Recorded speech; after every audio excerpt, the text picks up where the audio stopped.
What's up, Summoners, and welcome back to another RiftGuides patch rundown speedrun. Let's go. We got new icons, we got new emotes, and that's basically it next to a new event. And now let's talk about the real changes. Well, they wanted to change Blitzcrank, but now there's no changes happening. But next up comes a change to Darius. They're removing or lowering the attack speed per level, which decreases the attack speed to level 15 from 41% to 27%. Just an overall nerf to Darius. Makes it a little bit harder to play and a little bit harder to stack his passive ability. The next adjustment comes in the form of Fiora. Her passive gets finally buffed, which is really mandatory for her to deal with tanks, but now since we have Sunderer, she doesn't really need that one anymore. So we move over to the next change. Her lunge is finally, praise the game devs, being changed. The dash range is reduced from 4 to 3.5 units, and the surge range is reduced from 3.5 to 3 units. This is a massive change, and every Fiora OTP is going to cry, and I love it. For next change, we have another change to Jhin. This time they'll hard cap his passive boss shot damage to monsters. Finally, 1000 is capped, so no more stealing Baron with this for free.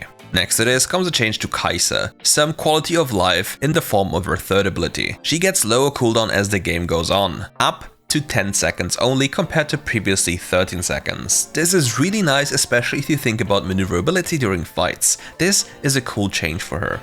The next change comes to Lucian, primarily probably mid lane Lucian. His first ability's cooldown goes down by 1 second across the ranks. This might not be too much, but it can have an impact into certain matchups. The next change is something we all love because it's coming to Master Yi, and it's yet another nerf. The base damage from the ability is lowered late game, a little bit higher early game, at least on the base damage, but the scaling is tackled brutally. It goes down from 100% attack damage to 60% attack damage. We all hate Yi.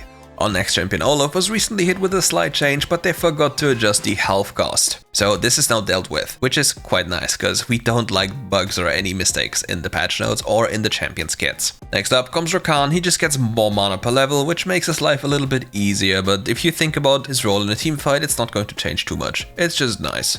A change everyone will be happy about is a change to Sett though. They're finally lowering his pit grid. The regeneration goes down from 0.5 on level 1 to 0.25 on level 1. Thank you. Next to that, his knuckle down damage, base damage, is getting reduced as well. Nice. The next change I cannot understand comes to Yuumi. I don't understand why you're buffing this champion. No, don't. Stop, remove, change, revert everything fast. They're buffing her shield, giving it more scaling and more AP ratio, for whatever reason. Next is they even make it recover more mana. I don't understand why. This champion is fine, this champion is broken. It only has like 2 counters in lane. What? Then they're buffing her first ability too. It doesn't make any sense to remove the cooldown from 12 to 9. And then even the mana costs are reduced. This champion is broken. If you want to win games, pick this champion in bot lane. That's it for the champion changes, and we move over to the item changes. Here we have Banshee's Veil as our first item. Ability power goes up, ability haste goes up as well. It's a nice change, but it's a very situational item that you only build once in a blue moon, so whatever. The next change comes to Megadrive. I'm always saying they need to buff the base stats of the item to make it valuable, because the passive of the item is quite a bait. Most of the time you will not be able to get a second use of your enchantment, and even then, if you're using, for example, Locket or Redeeming Enchant, you will get a reduced version of that. So it's quite a bait in that sense. But here's the big but. It's a very cheap item and its core stats are really nice, so therefore you can actually think about building it. Plus it has CDR. Compared to Run of Ages, it is quite cool, but it has less main stats. But the CDR part, or the ability haste part, is superb. Now by reducing its gold cost, they're giving you the ability to buy other stats faster, which is basically a proxy buff to its base stats. The next change comes to Jaurim's Fist. The combined path from Ruby Crystal plus 700 gold is changed to Longsword and 700 gold. For aggressive laners, this is quite nice. For defensive laners who want to go double Ruby Crystal in the lane, it's not very nice.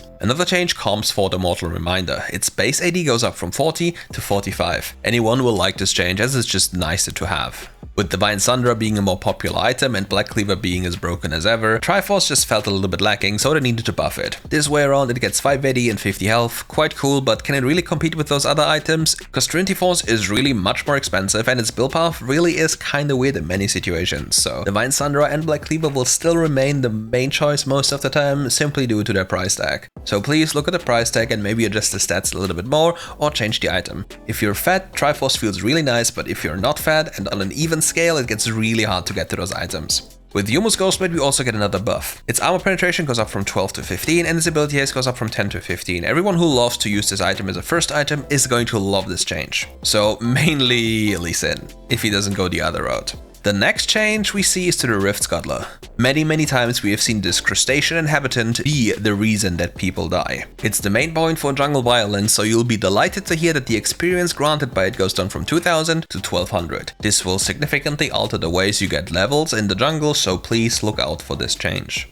And that's it for today's video. Thank you for listening, see you soon.